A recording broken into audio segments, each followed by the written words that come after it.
તો પછી પાછા રાજપૂતો બધા તૈયાર જ છે આંદોલન કરવા માટે, પણ હવે ઉગ્રતાથી આંદોલન ચાલુ થશે. મેન્ટલી ડિસ્ટર્બ માણસ એ આ રાજનીતિમાં ન ચાલે. તો રૂપાલા બરખાસ્ત થાય કાં બીજેપીને બરખાસ્ત થવું પડશે, આજ નહીં તો કાલ. ફરી વિવાદમાં આવ્યા રૂપાલા.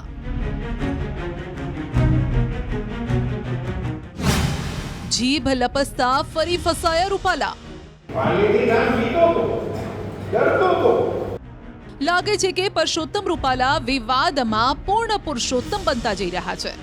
લોકસભાની ચૂંટણી વખતે ક્ષત્રિય સમાજના રોષનો સામનો કરી ચૂકેલા પરસોત્તમ રૂપાલા સામે ફરી એકવાર ક્ષત્રિય સમાજ આંદોલનના મૂડમાં છે. એ પણ એવા સમયે જ્યારે સ્થાનિક સ્વરાજની ચૂંટણીઓ નજીક આવી રહી છે. મોરબીમાં શિક્ષક દિવસે કાર્યક્રમમાં પરસોત્તમ રૂપાલાની જીભ લપસી. સાંભળો, રાવણ, રામ અને વાલીના પ્રસંગને વર્ણવતી વખતે રૂપાલા ભૂલમાં શું બોલી ગયા.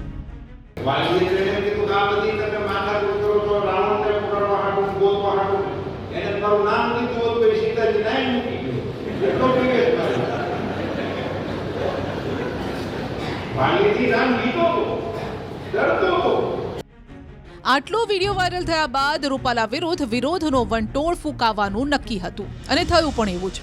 સૌપ્રથમ રાજપૂત સમાજના એક વ્યક્તિએ ફોન કર્યો, જેમાં રૂપાલાએ આ અંગે સ્પષ્ટતા પણ કરી.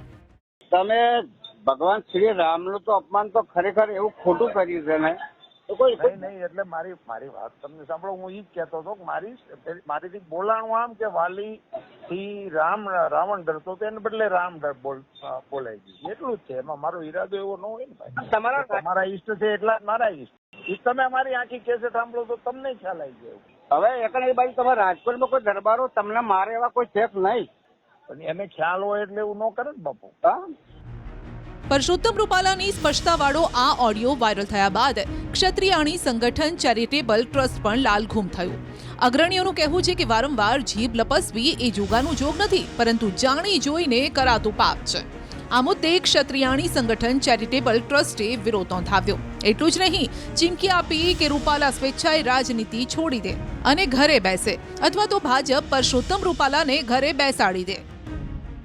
તો સમજો કે આગળ જઈને શાંતિથી બેસી નથી જતા, રિટાયર્ડ નથી થઈ જતા, સ્વેચ્છાએ એ રાજનીતિ છોડી નથી દેતા, તો અમારે મજબૂર થવું પડશે એને રાજનીતિ છોડાવવા માટે.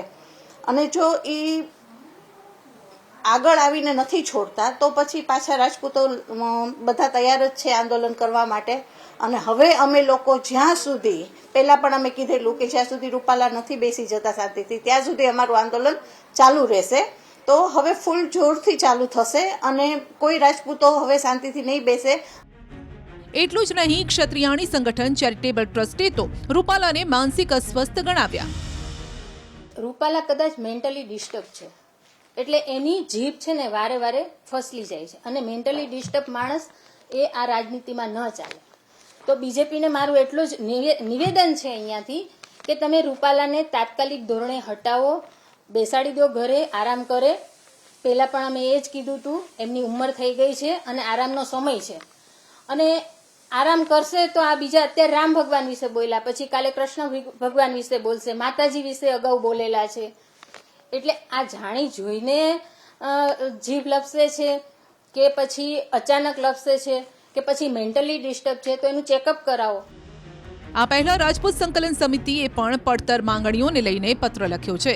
દશેરા સુધીનું અલ્ટિમેટમ આપ્યું, અને જો દશેરા સુધી નિરાકરણ નહીં આવે તો આગામી સમયમાં નવી રણનીતિ ઘડાશે. એટલે કે ફરી એકવાર ગુજરાતમાં સ્થાનિક સ્વરાજની ચૂંટણી પહેલા આંદોલનના ડાકલા વાગવાના છે. ત્યારે સવાલ એ છે કે ક્ષત્રિયો મેદાને આવે તો સ્થાનિક સ્વરાજની ચૂંટણીમાં તેની કેટલી અસર થાય.